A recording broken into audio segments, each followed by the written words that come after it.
Hi there, welcome to a series of videos called English for Emerson. We do a little of everything on this channel, and somehow we've gotten into the subject of social skills.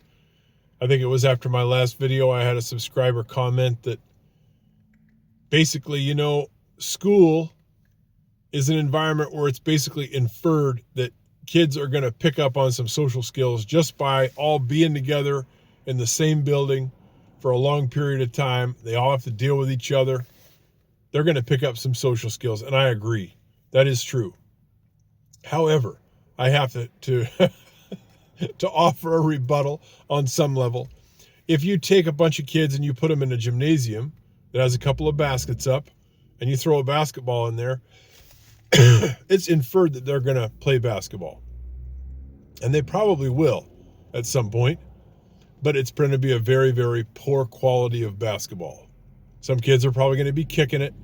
Some kids are probably going to be fouling a lot. Some kids are probably not going to participate. Some kids are going to hog the ball.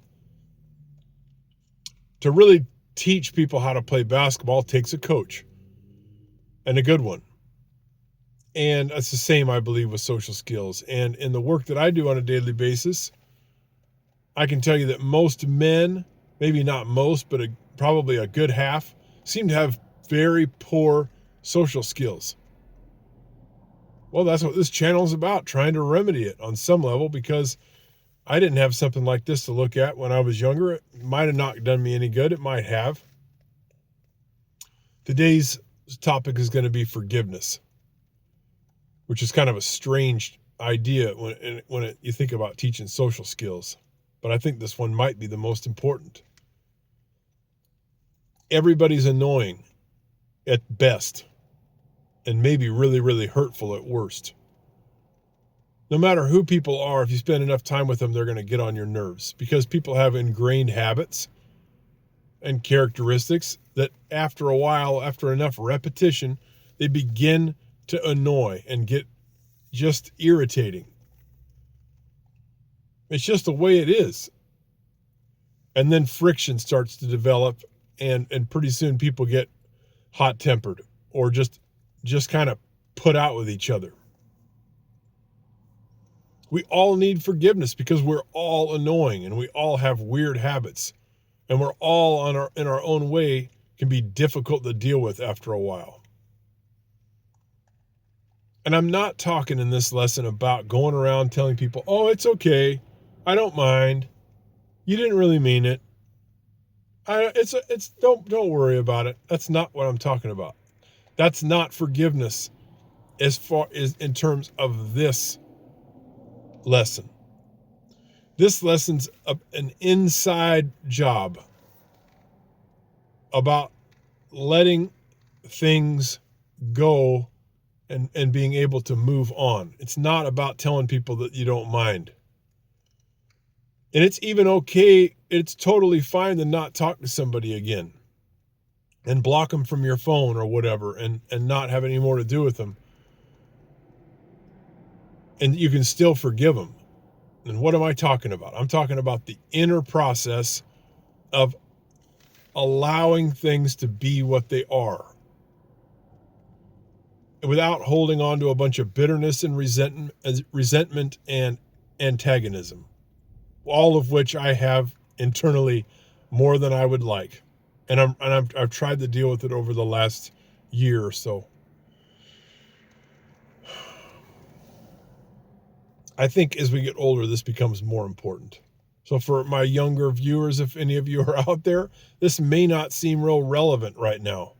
But I'm telling you, as you get older, it becomes much more relevant, because you have to leave this world eventually. And you don't want to be carrying with you into your later years a great big bunch of resentments and antagonism and bitterness, because it starts to weigh you down. You see some old people who are weighed down with bitterness, it's not a pretty sight.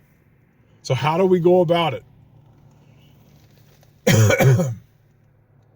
Well, I got a couple of things to say about that. Number one, forgiveness and faith are two sides of the same coin.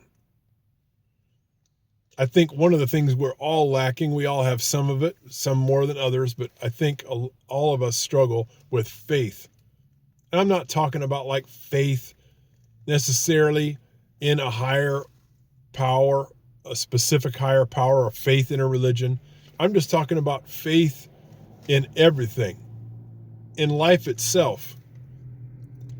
To truly forgive, you have to have faith that everything is going to work out ultimately for the best. That the whole entire universe is aspiring to something greater. Otherwise, how can you truly let something go? You would have to fix it. Otherwise, it would just tear you apart. Or you'd be bitter about it, one of the two. To forgive, you have to have some confidence and some trust that things ultimately are working for the highest good. So I would say for a faithful person who has trust in the cosmos, forgiveness is fairly easy.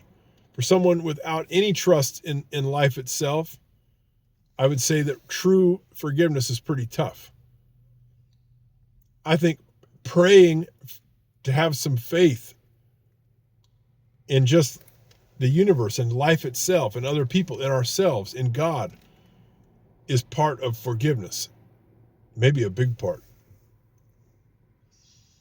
The other thing I would say about forgiveness is, I'm not saying this for every situation by any means. Like if somebody plows into you in a car accident, I'm not saying that this applies to that, although you may find that it does. But I'm trying to say, and this is important, that if you really dig into your experience with other people, you might find that person offered you a mirror for your own internal dialogue. For example, I had a relationship where the more stuff I did, the more antagonism I got from the person in the relationship I was in the relationship with. The more stuff I did to help, to contribute, to do this, do that, get involved, the worse I got treated. It was like an absolute ratio that was fixed. It was a fixed ratio. And I could not figure it out. But after the relationship ended and I did some work on this subject, I realized something. I do the exact same thing to myself. If I go to the gym and spend a half hour on the Stairmaster, working my literal ass off, drenched in sweat, if I look at my internal dialogue when I'm done with the exercise, I'll start saying stuff to myself, well, all you did was a Stairmaster. You didn't even do any squats. You didn't do calf raises. You didn't do any lunges. All you did was Stairmaster. It's like that was the exact way I got treated by this person. They were a perfect mirror for what I do to myself in my internal dialogue. They really were a gift for me to look at how I talk to myself and probably how I talk to other people. A lot of negativity. I think a lot of times people are a manifestation of our own internal state. And that's something that they might actually have come into your life to help you see it. And then I'm going to say one last thing about forgiveness and I'll be done. I think for myself, over the last year and a half or so, it's really helped me to do an actual prayer, an actual affirmation, an actual decree about forgiveness. And here's the one I've used, and I use it repetitively in a quiet place, by myself, all alone, and it moves the energy. Oh, does it move the energy like nothing else really I've ever done. And it goes like this. You might just try it as an experiment. I am forgiveness, acting here, casting out all doubt and fear, setting man forever free on wings of cosmic victory. I am calling in full power for forgiveness every hour. for every living thing in every place. I flood forth, forgiving grace. This is the forgiveness decree of Saint Germain, a New Age teacher, ascended master. And if you're not into that, that's okay. But it has sure worked wonders for me in terms of getting things moving and dealing with a lot of my bitterness, antagonism, and hostility. I think letting go of stuff and moving on and clearing negativity like this with forgiveness work is one of the most important things we can do socially. Because as you deal with people, if you're carrying around a heavy bag of shit in terms of resentment, it's going to make things very, very difficult to flow. Especially if you're carrying it towards yourself. I would really, really recommend looking at doing some forgiveness work, especially as you move through the stages of life and after significant relationships and stuff. But in general, I think it's very, very important. I hope it's helpful. And that's all I got to say on this edition of English for Emerson. We'll see you next time. Bye-bye.